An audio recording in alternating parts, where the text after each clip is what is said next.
Calder Hayes had long ago settled into the rhythm of loneliness.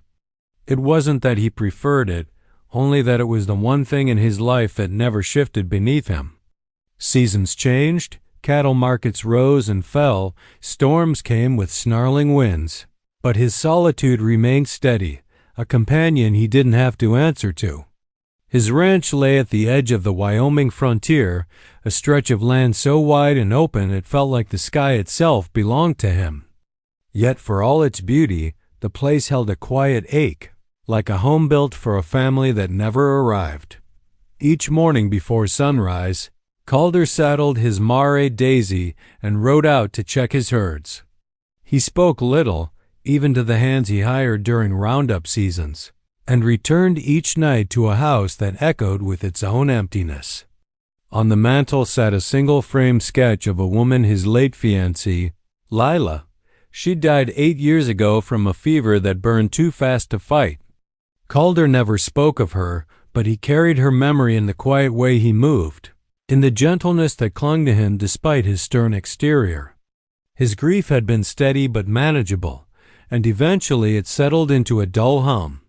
He had resigned himself to a life lived beside ghosts. The townsfolk knew Calder as a dependable but distant man. If you needed help fixing a broken fence or pulling a cart from the mud, he was the first to arrive, but he never stayed long enough for conversation. They admired him, pitied him, speculated about him, yet none truly knew him. And Calder convinced himself that was fine. Loneliness was predictable. People were not one late evening. As storm clouds gathered like bruises across the sky, Calder rode home from the general store with a few supplies tied to his saddle. The wind carried the scent of rain and something sharper desperation, perhaps, though he wouldn't have recognized it then. The road stretched empty ahead of him, the horizon flashing with distant lightning. He tugged his hat lower as drops of rain began to fall. Then he heard it, a sound so faint he almost mistook it for the wind. A cry. Not the cry of an animal, but something raw and human. He pulled Daisy to a halt, straining to listen. Thunder rumbled. The cry came again, thin and trembling, carried by the rising gale. Calder's heart jolted. He wasn't a man who ignored suffering, no matter how much he avoided people. With urgency tightening in his chest, he guided Daisy off the road, scanning the brush and shadows cast by the storm. The cries grew clearer, tinged with pain and panic finally. On a small patch of dirt near an abandoned wagon rut, he saw her, a woman collapsed on her knees, arms wrapped protectively around something bundled in blankets. Her hair was plastered to her face from rain, and her dress was torn. As Calder dismounted, he noticed her trembling violently, gasping between sobs. She tried to lift her head but barely managed it. "Ma'am?" Calder called gently, not wanting to frighten her. "Are you hurt? Do you need help?" Her only answer was another weak cry, this time not from her lips, but from the bundle nestled against her chest. 2 more faint whimpers. Followed Calder froze 3 babies. 3 newborns. Lightning lit the sky, illuminating the bruises on her face and the sheer fragility of the tiny bodies she shielded. Something deep inside Calder, something dormant, buried beneath years of loneliness, stirred awake without another thought. He stepped forward. That night would mark the moment his quiet, empty life shifted forever. Calder crouched beside the trembling woman, careful not to startle her. Rain streaked down her face, mixing with dirt and dried tears. Up close, he could see just how fragile she was, thin to the point of frailty, clothes torn at the seams, and skin marred with bruises in different shades of healing. Whoever she was, she hadn't just been hurt tonight. This was the damage of weeks, maybe months. Her arms curled tighter around the bundles of cloth, instinct sharp even through weakness. Calder lifted his hands slowly, palms open, signaling peace. "It's all right," he murmured. "You're safe now. Let me help." The woman paused, breath shallow and shaking. Her eyes fluttered open, revealing a deep brown gaze filled with fear so thick it nearly felt alive between them. For a moment it seemed she might bolt, run into the storm with the babies clutched to her chest. But then one of the newborns whimpered, and something softer flickered in her expression. "Desperation for their survival, please," she whispered, her voice cracking. "They're cold." That was all Calder needed to hear. He shed his duster coat and wrapped it around her and the infants, shielding them from the pelting rain. Gently, he helped her to her feet, his arm steadying her trembling frame. She felt impossibly light, like a woman who had carried far more suffering than her body was built to bear. Once mounted on his horse, with the woman secured against him and the babies held close, Calder set off toward his ranch, urging Daisy through the storm. The ride felt longer than it was, every bump on the trail jarring the fragile little family he carried. Calder's jaw clenched. Whoever had driven her out into the night like this would answer for it when they reached the ranch house. He brought her inside, lit the fire, and warmed blankets. The woman sat near the hearth, her posture half guarded, half collapsed. The babies, tiny and red-faced, squirmed weakly as she loosened the soaked cloth around them. Calder crouched a few feet away, not wanting to intrude. "I'll fetch warm water and cloths," he said quietly. "You tend to the little ones. You're the one they know." She looked at him then, truly looked, as if trying to see whether he was a threat or a lifeline. After a long moment, she nodded. Once the babies were clean, dry, and wrapped in fresh quilts, Calder set a kettle to boil and placed a plate of bread and stew beside her. She hesitated before touching them, as if unsure whether she deserved food or safety. "What's your name?" he asked gently. Her fingers tightened around one of the babies. "Evelyn," she whispered. "Evelyn Carter. And them?" he asked softly, though the awe in his voice was unmistakable. She glanced down at the 3 newborn girls, lined up in her lap like delicate blossoms. "Amelia, Clara, and Ruth. They're only 2 hours old." Calder stared, stunned. The storm, the terror, the collapse on the roadside. She had endured it all immediately after giving birth.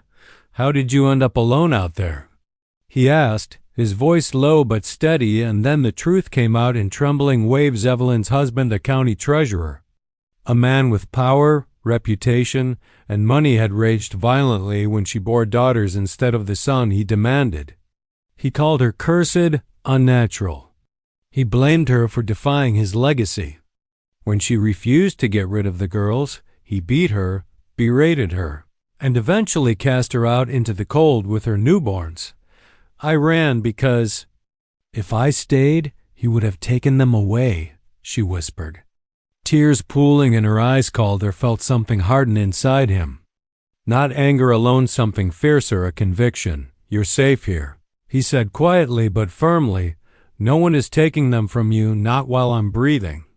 Evelyn's shoulders sagged, relief warring with disbelief for the first time since her escape. She allowed herself to cry openly while Calder Hayes silently vowed to protect the mother and her 3 tiny daughters who had crashed into his world like a storm of their own. The Hayes Ranch had seen storms, droughts, and hard winters, but never anything like this. 3 newborn cries echoing through its wooden walls, soft and insistent, demanding attention at all hours. For Calder, whose home had long been a place of stillness and dust, the sudden burst of life was overwhelming, disorienting, and strangely warming. On the morning after he found Evelyn, the house was already transformed. The fire burned hotter than usual, drying quilts draped across chairs. Steam curled from a pot of warm water on the stove. 3 tiny, wriggling bundles lay in makeshift cradles lined with his clean shirts. The living room, once silent as a church, felt alive. Evelyn sat near the hearth, pale and exhausted, yet fiercely alert whenever one of the girls stirred. She had barely slept. Calder noticed the tremble in her hands and the dark circles under her eyes. evidence of both her recent trauma and the round-the-clock demands of caring for newborns. "You need rest," he told her gently. She shook her head, clutching Clara, the most fretful of the three, against her chest. "They need me more." Calder didn't argue. Instead, he rolled up his sleeves and found ways to help without disturbing her sense of control. He warmed milk on the stove, fetched more firewood, boiled clean rags, and moved through the house with the careful quiet of a man who didn't want to intrude, yet refused to stand idle. At first, Evelyn warily tracked his every movement. After the violence she'd escaped, trust didn't come easily. But Calder's steady presence, his soft-spoken instructions to the horses outside, the way he always knocked gently before entering a room, the respectful distance he kept, gradually smoothed the edges of her fear. By the third day, she allowed herself moments of unguarded vulnerability. At dawn, Calder walked in to find her swaying gently, humming a soft lullaby as she tried to coax Amelia back to sleep. The melody was thin and shaky, but it filled the space with a fragile kind of peace. "You got a beautiful voice," Calder said quietly. Evelyn startled, almost dropping the baby. "I didn't hear you come in." "Didn't mean to scare you," he apologized, hands raised in surrender. "Just bring in fresh water." She exhaled shakily. After a pause, she whispered, "I haven't sung since before I married him." Calder didn't press. He just nodded, respecting the weight behind the simple confession. Over the next week, a routine began to settle between them. Evelyn handled nursing, soothing, and keeping the babies close.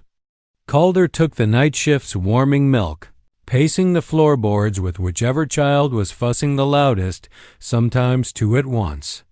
He had never held a newborn in his entire life, yet somehow his large, calloused hands handled them with extraordinary gentleness. It astonished Evelyn late one night.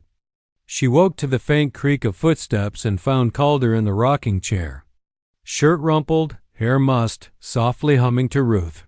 The baby lay curled in his arms, tiny fist gripping the corner of his vest. "You should be asleep," Evelyn whispered. "So should you," he countered, a tired smile tugging at his lips.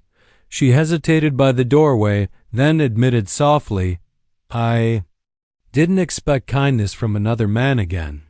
Calder's expression shifted, not to pity, but to something steadier, like truth anchoring itself inside him. "No one should live expecting cruelty," he said, "least of all you." Those words, simple as they were, unraveled something in Evelyn. Her eyes welled, but this time the tears carried relief, not terror. As days blended into nights, the ranch began feeling less like a refuge and more like a home. Tiny socks hung beside saddles to dry. Calder found himself smiling when Amelia gripped his thumb or when Clara made a squeak that resembled a hiccup laugh.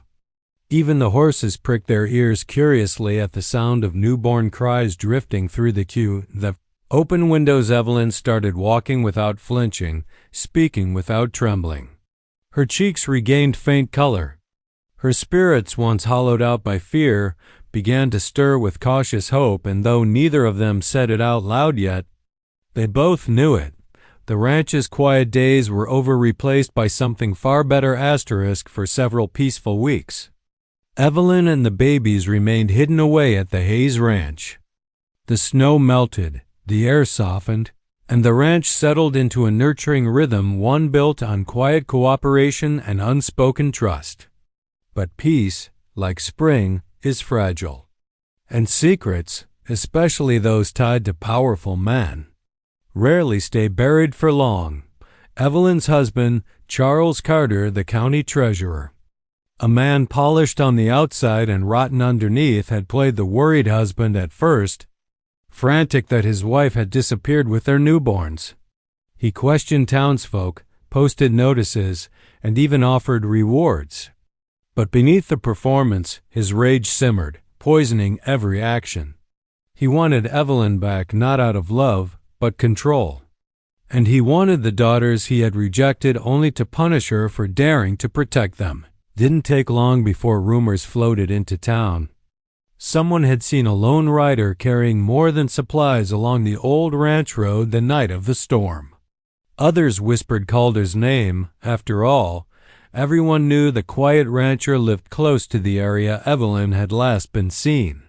One man even claimed he'd spotted a feminine silhouette behind the Hayes barn while passing through with a delivery wagon. Charles latched onto every rumor with venomous hunger by. Mid-morning the following week, Calder noticed strangers riding the boundary of his land. The sight tightened something in his gut. He began checking the doors twice, keeping his rifle cleaned and ready. He didn't tell Evelyn at first. She deserved rest, not new fear. But she sensed the shift anyway, Calder's heightened alertness. The way he paused at every distant hoofbeat. One windy afternoon, while Evelyn rocked the babies in the living room, the unmistakable thunder of multiple horses shook the earth outside. Calder's expression hardened as he stepped to the window. "Evelyn," he said quietly, "take the girls and go into the pantry. Don't come out until I tell you." Her breath hitched. "Is it?" "Go," he insisted gently, but firmly she obeyed. Clutching the newborns as she disappeared into the shadowed corner of the house, heart beating like a trapped bird, Calder stepped onto his porch just as Charles Carter and 4 armed men rode up the path. Charles's face twisted into a smile that held no warmth. "Well," Charles drawled, sliding off his horse, "I hear you've been harboring my wife." Calder didn't move. "She's under protection. She's my property," Charles snapped, temper flaring. "And those girls are children," Calder interrupted, voice steady as steel. "Not bargaining chips for your pride." The insult stung. Charles's eyes burned with humiliation, the kind that makes a dangerous man reckless. "You think you can stand between me and what's mine?" He hissed. "I'll stand between any man and a woman he hurts," Calder replied, tension coiled tight in the air. Charles's men shifted their grips on their rifles, Calder noticed, then slowly rested his hand on his own. Calm and deliberate. "This can end easy," Charles threatened. "Hand her over." "No." The word dropped like a hammer. The first gunshot cracked through the still air. Calder dove behind a post, returning fire with measured, skillful precision. The shootout erupted across the ranch yard, bullets kicking up dirt, shattering a water barrel, thudding into the porch posts. Horses screamed and reared inside the pantry. Evelyn clutched her daughters tightly, shivering at every echoing blast. Tears streaked silently down her cheeks as she prayed not for herself, but for Calder. Despite being outnumbered, Calder held his ground with a loyalty that burned fiercer than fear. A graze tore through his shoulder, but he kept firing, kept fighting. His determination rattled Charles' confidence. The men who rode with Charles exchanged nervous glances. They weren't being paid enough to die for another man's bitterness. Just when the standoff reached its breaking point, the sheriff arrived, summoned earlier by a ranch hand Calder trusted. Seeing Charles attacking a man on his own land was enough. The sheriff disarmed Charles's men and put the treasurer himself in irons after Evelyn, trembling but resolute, emerged to reveal years of abuse. Charles screamed that it was all lies. No one believed him as he was hauled away. The wind carried an unexpected quiet over the ranch. Evelyn's eyes found Calder bleeding, exhausted, but still standing, and something inside her broke open, flooding her with gratitude and grief. She had been saved that day, not just rescued, defended. After the violent confrontation that shook the Hayes Ranch to its core, a long, aching quiet settled over the land. The chaos faded, the gunfire was only a memory, and Charles Carter was locked in a cell awaiting trial. But the aftermath left its own wreckage, physical and emotional, that would take far longer to heal. Calder's shoulder wound was not life-threatening, but deep enough to require careful tending. Evelyn insisted on being the one to clean and dress it. her hands trembling every time she saw the dark bruise or the stitched gash. At first Calder resisted, not wanting to burden her with more pain. But Evelyn met his hesitation with a look both gentle and firm. "You protected us," she said softly. "Let me do something for you." In that small, sunlit kitchen, as she dabbed his wound with water and herbs, something fragile, almost sacred, passed between them. Not romance. Not yet, but trust. The kind grown not from grand gestures, but from the quiet moments that follow terror. The babies sensed the shift in the house, too. Their cries came softer now, punctuated by squeaky breaths and fluttering eyelashes as they slept. Even their tiny bodies seemed to relax, as if they understood that the world outside their blankets had become a safer place. Days drifted into weeks. Evelyn moved through the ranch with more confidence, her steps no longer cautious shadows. She helped with laundry, tended the garden, and cooked food that filled the house with warmth, a warmth Calder hadn't felt in years. Still, she battled guilt and lingering fear. Sometimes, while rocking Ruth to sleep, she would stare into the fire with a distant look. As though bracing for someone to take everything from her again. Calder noticed one evening, after putting Amelia and Clara down in their cradles, he found Evelyn sitting on the porch, the sunset painting gold across her tired features. He stepped outside and settled beside her, careful to keep enough space that she didn't feel crowded. "You've been quiet today," he said. She hesitated. "I keep thinking, this isn't my home. I don't belong here." Calder's brow furrowed. "You and the girls belong anywhere you're safe."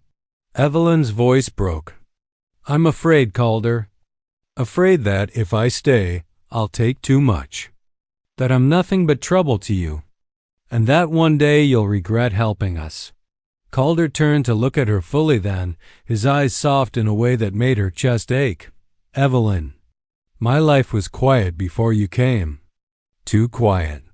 I ate alone, worked alone, slept alone. I didn't mind it, but I didn't live much either." He paused, struggling for the right words. "This ranch feels different now, better, because of you. Because of them." Her breath hitched, tears collecting despite her attempts to blink them away. "What if I can't give you anything in return?" She whispered. "You already have," he said simply. From that evening on, something subtle changed. Evelyn smiled more freely, small smiles at first, then warm ones that tugged at Calder's heart.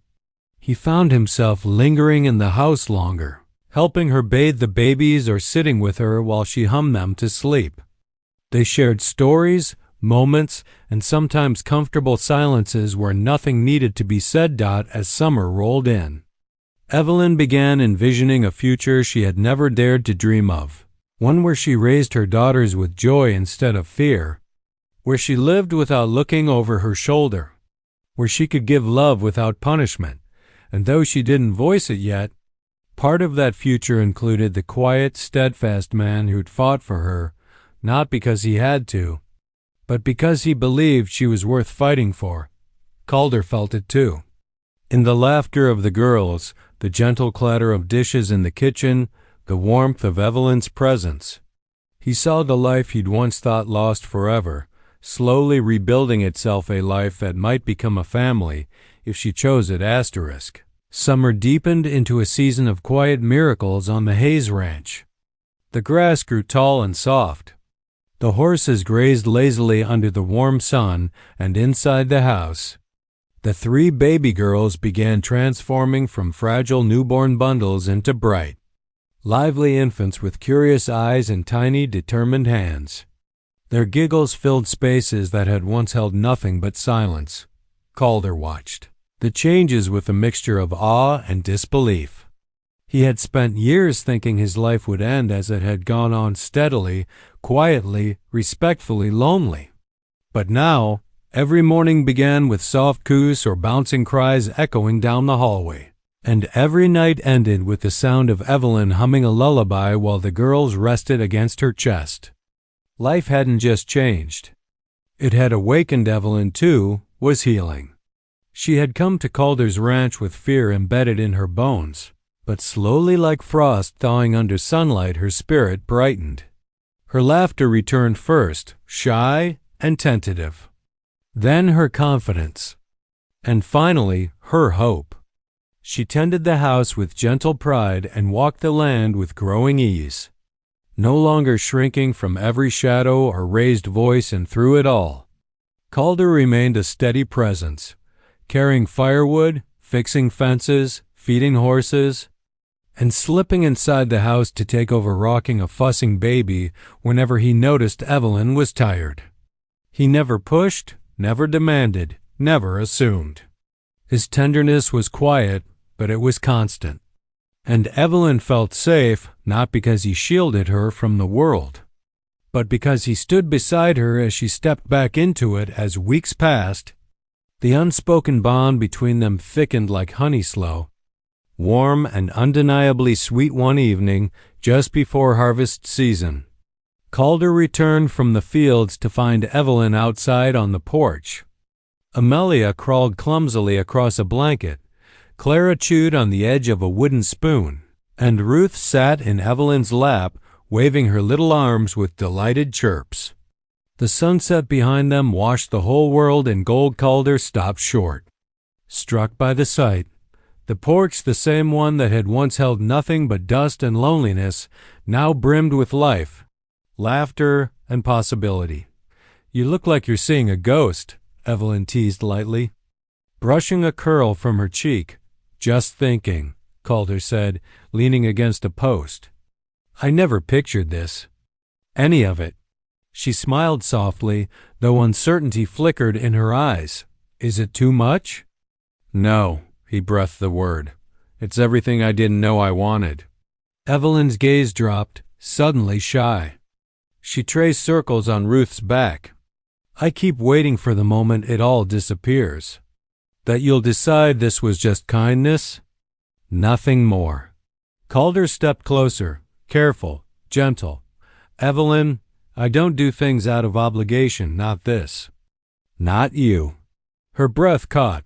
"I've grown fond of you," he said quietly, voice thick with sincerity. "Of all of you." His eyes flicked to the babies, then back to her. "I know you've been hurt. I know trust comes slow. But if you'll allow it, I'd like to build something real." Together, Evelyn's eyes filled not with fear this time, but with overwhelming relief. "Calder, I never thought I'd have a choice in love. But with you, I choose this, I choose you." He reached out, hesitating until she gave a tiny nod. Then he gently cupped her cheek. She leaned into his hand as though it were the first soft touch she had felt in years. Distance between them closed in a heartbeat. Their first kiss wasn't passionate or dramatic.